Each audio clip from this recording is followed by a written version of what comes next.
podcast de l'association Adicar. Bonjour à toutes et à tous, et dans ce dernier épisode 3, destiné à parler de l'insuffisance cardiaque, on va parler bien sûr de la transplantation cardiaque. Donc pour l'instant, on a vu l'insuffisance cardiaque lorsqu'on peut réparer le cœur, l'insuffisance cardiaque lorsqu'on peut l'assister, c'est-à-dire qu'on met des assistances monoventriculaires gauche, des cœurs artificiels, tout ça on a vu. Et puis à un moment, il faut se résoudre à une évidence, le cœur ne fonctionne plus, et si le cœur ne fonctionne plus, si le muscle ne fonctionne plus, il faut changer le muscle, donc il faut changer le cœur. Ça s'appelle la transplantation cardiaque. Transplantation cardiaque, je vous rappelle, c'est Chris Barnard au Cap en 67, Lower et Chameau surtout qui ont beaucoup travaillé sur le sujet aux États-Unis. Chris Barnard était là-bas, Chris Cabral aussi était là-bas. C'est toute cette équipe-là qui a développé l'insuffisance cardiaque dans le monde après. Et donc Christian Cabral en 68 à la Pitié-Salpêtrière. Ça reste quand même, on continue à dire que ça reste le traitement de base de l'insuffisance cardiaque terminale. Donc les patients pour lesquels on a épuisé les ressources thérapeutiques à type de médicaments, pour lesquels on n'a pas d'option de réparation du cœur, eh bien, le traitement standard s'arrête la transplantation cardiaque. Pourquoi ? Parce que ça donne des bons résultats. Alors bien sûr, ça aussi associé à un certain nombre de problèmes. Le problème principal de la transplantation cardiaque, c'est qu'il faut des donneurs. Donc, il faut que quelque part, il y ait des gens qui décèdent, malheureusement, mais des gens qui décèdent, il y en a tous les jours, et qui donc décèdent de certaines façons. Ce n'est pas tous les décès, bien entendu, ce sont des patients qui vont décéder, qui vont se retrouver ce qu'on appelle en coma stade 4, en coma dépassé.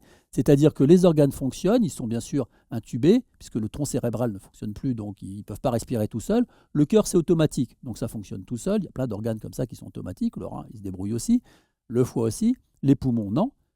Mais par contre, le cerveau ne fonctionne plus du tout. C'est même pas un tout petit peu. C'est zéro. Et donc, ces patients sont donneurs d'organes.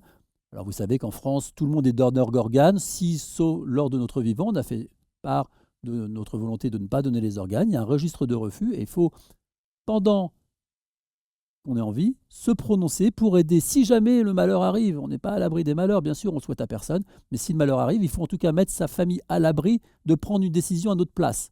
Donc il faut que votre famille sache ce que vous pensez d'une organe. Vous y êtes opposé, ce n'est pas un drame, ce n'est pas une honte, heureusement. Chacun a libre choix sur le sujet, mais dans ces cas-là, il faut se prononcer, soit en s'inscrivant sur le registre des refus, soit en se prononçant auprès de sa famille. Et donc, au moment de la transplantation, donc nous, on a par contre inversement des patients qui sont insuffisants cardiaques, qui sont inscrits sur une liste d'attente de transplantation dans chacun des services qui font la transplantation en France. Tout ça, c'est centralisé auprès d'un organisme qui fait vraiment bien son boulot, qui s'appelle l'Agence de la biomédecine. Et lorsqu'il y a un donneur quelque part, eh bien, en fonction de ce tas de critères, dans lesquels on ne va pas rentrer dans le détail, mais on va appeler l'ABM, l'Agence de la biomédecine, va appeler les centres en disant écoutez, voilà, nous, on a un donneur pour votre receveur potentiel.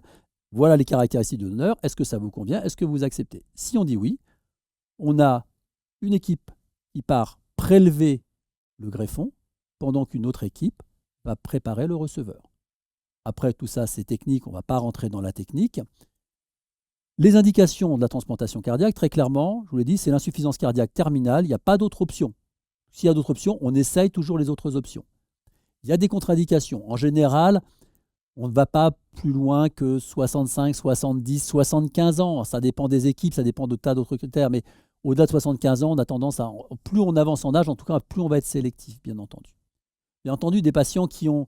un patient qui a un cancer, par exemple, ça va être une contre-indication, ne serait-ce que temporaire, à la transplantation cardiaque, le temps de guérir un cancer. Une infection active aussi.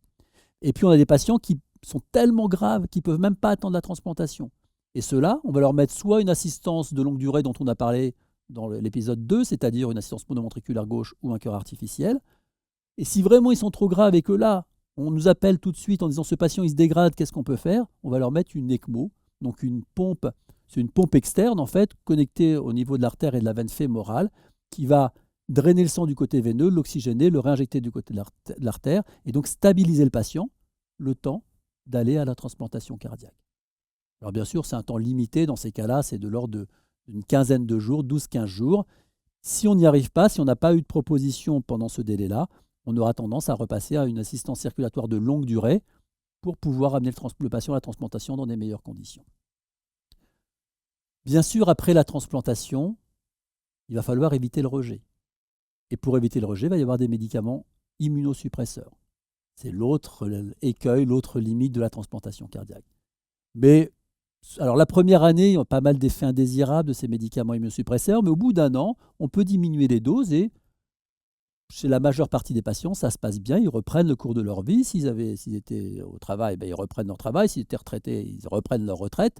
Peu importe, ils reprennent leurs activités, ils reprennent leur vie familiale aussi. Ça, c'est extrêmement important, dans les meilleures conditions possibles.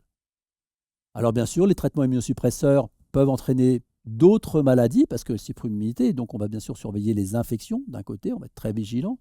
On va surveiller la survenue de cancer aussi, puisqu'en diminuant l'immunité, on a un risque de développer des cancers. Mais tout ça, c'est surveillé au cours d'un suivi qui est assez rigoureux. Mais une fois qu'on a passé la première année, globalement, le suivi, c'est tous les 6 mois. Donc ce n'est pas non plus un suivi hyper drastique.